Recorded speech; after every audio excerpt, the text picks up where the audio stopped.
We were reading about new kings and kingdoms, in which we read about North India, and in North India, the Pal dynasty, the Gurjar Pratihar dynasty, the Rajput, and in the Rajput, Tomars of Delhi, Chauhans of Ajmer, Solankis of Gujarat, Parmars of Malwa, and Chandels of Bundelkhand. Got it? After that, the Ghaznavis. We read about Mahmud Ghaznavi, who defeated Pratihars in 1018. 1018 में प्रतिहार शासकों को हराया कौन? Mahmud of Ghazni. And we wrote about the Pandyas. We read about the Pandyas. Now the Cholas, in which we read about Karikal Chol was the most famous among the early Cholas kings. यानी कि शुरुआती जो चोल राजा थे उसमें करिकाल चोल, क्या नाम था? करिकाल चोल सबसे प्रमुख राजा था शुरुआती चोल राजाओं में. बात समझ में आ रही है? बोलिए.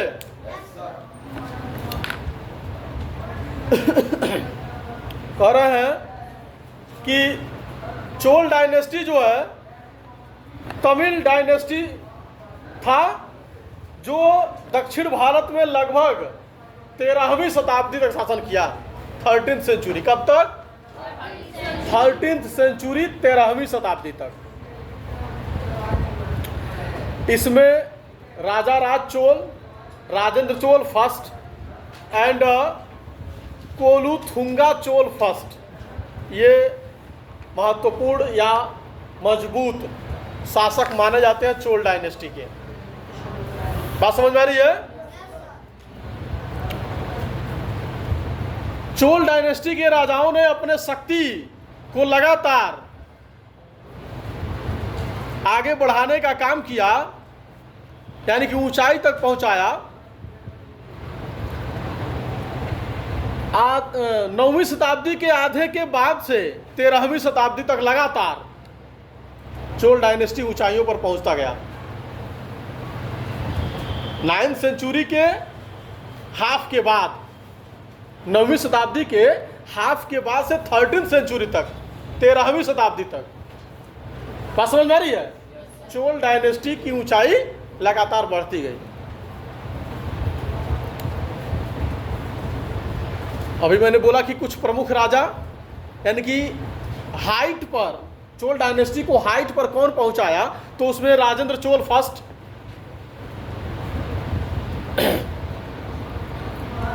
राजेंद्र चोल और उसका बेटा राजेंद्र चोल फर्स्ट. और कह रहे हैं कि एशिया के क्षेत्र तक मिलिट्री, इकोनॉमिक और कल्चरल पावर चोल डायनेस्टी का एशिया में लगभग फैला हुआ था, व्याप्त था. एशिया कॉन्टिनेंट, एशिया में ही इंडिया है, तो यानी कि इंडिया के बाहर तक. कह रहे हैं कि 1010 से 1200 के बीच, 1010 से 1200 के बीच जो है श्रीलंका, मालदीव तक चोल डायनेस्टी मानी जाती थी. बात समझ रहे हैं? मालदीव आज एक दूसरा देश है, वहां तक चोल डायनेस्टी के समय में चोल डायनेस्टी का शासन हुआ करता था, 1010 से 1200 के आसपास. और इधर आंध्र प्रदेश तक. कह रहे हैं कि राजेंद्र चोल ने अपना विजयी अभियान जो है उत्तर भारत में भी भेजा, जो गंगा नदी के तट तक पहुंचे और वहां पाटलिपुत्रा में आकर पाल डायनेस्टी का राजा था महिपाल। क्या नाम था? महिपाल। महिपाल इसको हराए सब। कौन हराया? चोल डायनेस्टी के राजा। कौन हराया? चोल डायनेस्टी के राजा राजेंद्र चोल ने अपना एक अभियान यानी कि सेना की टुकड़ी भेजा था उत्तर भारत में, यानी इधर तक। बात समझ में आ रही है? तो यहाँ गंगा नदी के तट पर जो है पाटलिपुत्र, जो अभी पटना में पड़ता है, पटना को पहले पाटलिपुत्र कहते थे, तो वहाँ पाल डायनेस्टी का राजा महिपाल शासन करता था, उसको हराए सब। यानी कि पटना से लेकर श्रीलंका मालदीव तक पूरे क्षेत्र में कौन से डायनेस्टी का शासन था? चोल डायनेस्टी। बात समझ में आ रही है? बोलिए। चोल डायनेस्टी के ऊपर दक्षिण भारत में एक फिल्म भी बना है, उस मूवी का नाम याद नहीं आ रहा, करिकाल के नाम से ही मूवी कुछ है, एक मूवी बनी है साउथ इंडिया की। It is believed that Rajendra Chola brought water from the Ganga enough to fill a temple tank of Gangaikonda Cholapuram. कह रहे हैं, ऐसा माना जाता है कि गंगा नदी का पानी राजेंद्र चोल जो है, गंगा नदी का पानी राजेंद्र चोल जो है अपने दक्षिण तक लेकर गया और वहाँ एक मंदिर में टैंक बनवाया था गंगईकोंडा चोलपुरम, उसमें पानी भरवाया गंगा जी का। कल्चरल अचीवमेंट्स, सांस्कृतिक उपलब्धियां, कल्चरल अचीवमेंट्स।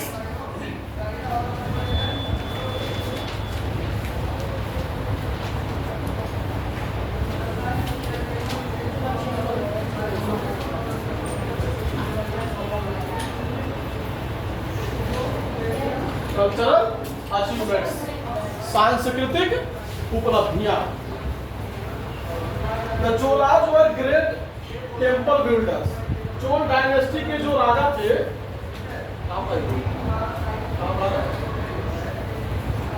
कल्चरल अचीवमेंट्स यार कहाँ ध्यान? चोल डायनेस्टी के जो राजा थे मंदिरों के बड़ा शौकीन थे। आप कहाँ पढ़ा रहे हैं? कहाँ पढ़ रहे हैं? यही कल्चरल अचीवमेंट्स लिखा, इसीलिए तो आंसर नहीं पता रहता ना किसी भी क्वेश्चन का। कहाँ पढ़ा रहे हैं? Cultural achievements. चोल डायनेस्टी के राजा मंदिरों के बड़ा शौकीन थे, यानी कि मंदिर बनवाने के। आप साउथ इंडिया की कोई मूवी देखिए, दक्षिण भारत में बनी हुई मूवी, उस मूवी में आप देखेंगे ज्यादातर आपको मंदिर दिखेंगे। लगभग सभी मूवीज में मंदिर आपको निश्चित रूप से दिखेंगे। यानी कि दक्षिण भारत के जो राजा रहे वो मंदिरों के बड़ा शौकीन थे, और उसमें चोल डायनेस्टी के राजा कहाँ पर वही कह रहा है कि the Cholas were great temple builders, बहुत बड़े मंदिर बनवाने वाले लोग थे चोल डायनेस्टी के राजा। बहुत ज़्यादा प्यास लग गया था कि अब जी ही नहीं पाते, नहीं अभी पटक कर मारेंगे हाथ पैर टूट जाएगा, बेवकूफ़ कहीं के। एक बार समझाने में समझ में नहीं आता है, दिमाग खाली है कि भूसा भरा है उसमें, बेवकूफ़। Most of their temples reflect the Dravidian style. The celebrated Shiva temple at Tanjore, appropriately called Brihadaswar, it is grandest creation of the Chol Emperor Raja Raj and a living example of Chol architecture. It is now a World Heritage Site. ध्यान दीजिएगा, ज्यादातर मंदिर जो चोल शासकों ने बनवाया वह Dravidian style में बना। कौन से स्टाइल में? Dravidian style. द्रविड़ एक समझिए कि लोगों का समूह या जाति। तो द्रविड़ लोग जिस तरह का मंदिर बनाते थे उसी टेक्निक को, उसी समझिए कि क्वालिटी को चोल डायनेस्टी के राजाओं ने अपनाया, उसी स्टाइल को। तो ज़्यादातर मंदिर जो चोल डायनेस्टी में बने द्रविडियन स्टाइल में बने। कौन से स्टाइल में बने? द्रविडियन स्टाइल में। बात समझ में आ रही है? और एक मंदिर जो बना है शिवा टेम्पल तंजौर में। कहाँ बना है? तंजौर में। क्या नाम है? शिवा टेम्पल, जिसको बृहदेश्वर टेम्पल भी कहते हैं। क्या कहते हैं? बृहदेश्वर टेम्पल, जिसको राजा राज चोल ने बनवाया था।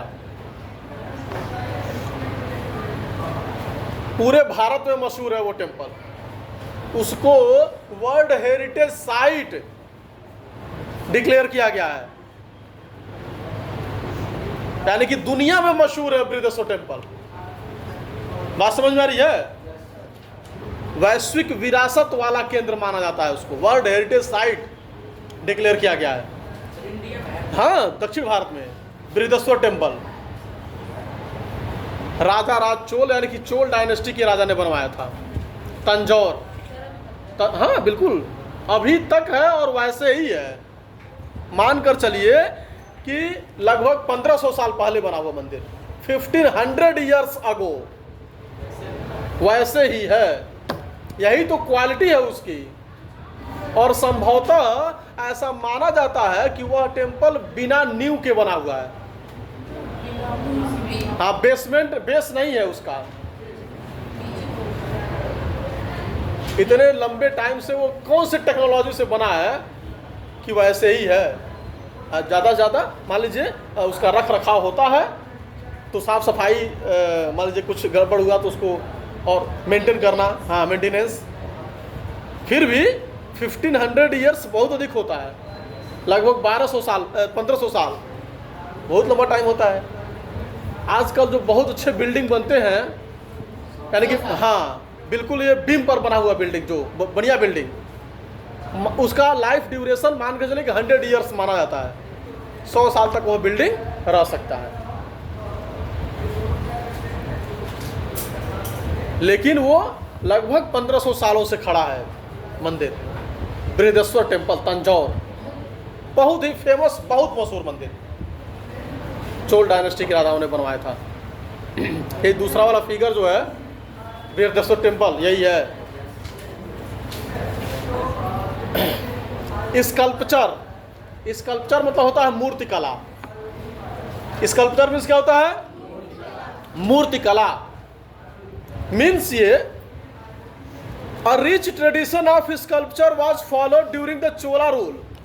The images of gods and goddesses were sculpted from stone and bronze.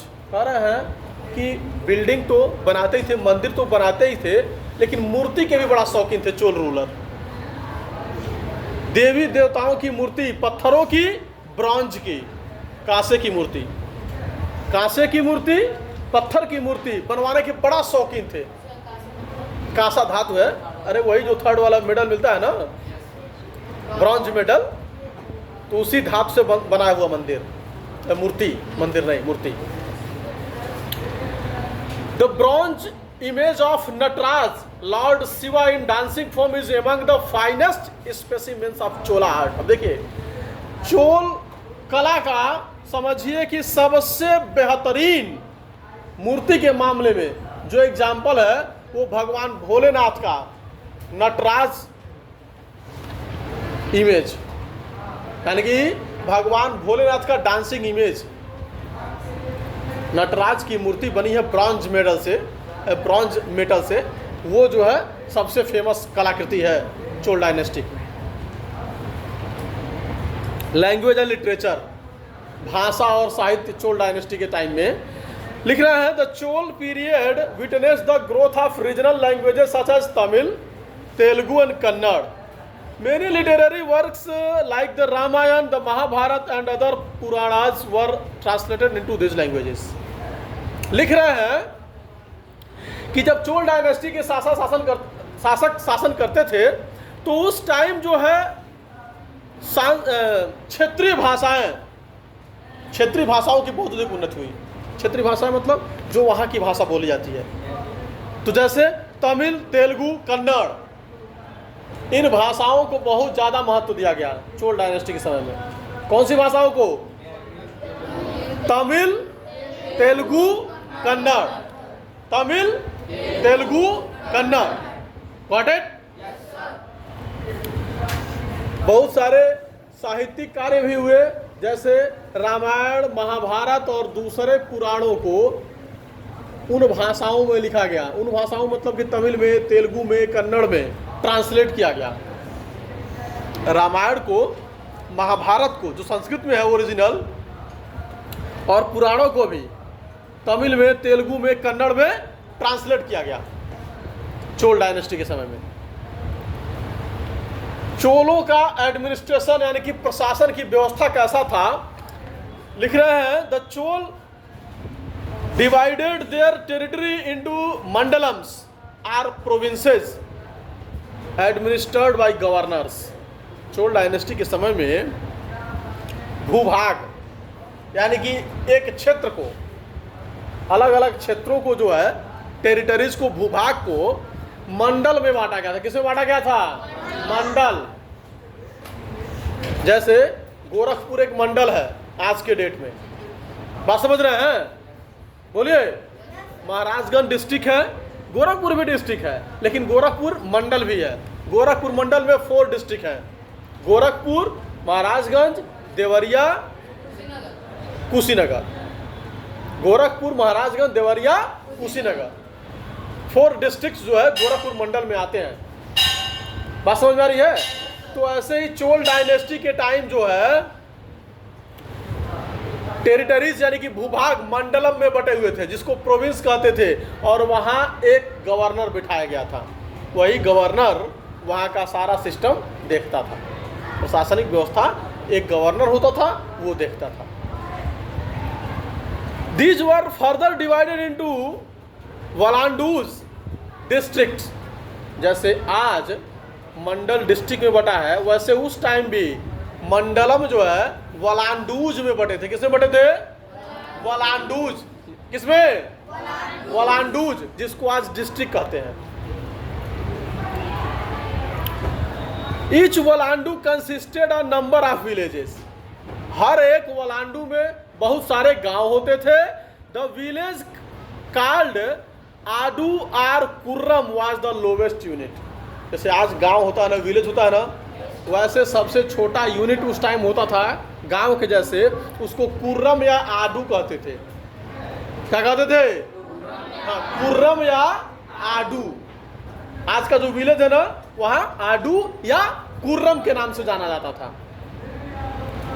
और the administration of important towns or nagarams such as Tanjore, Kanchi and Puhar was directly under the central rule.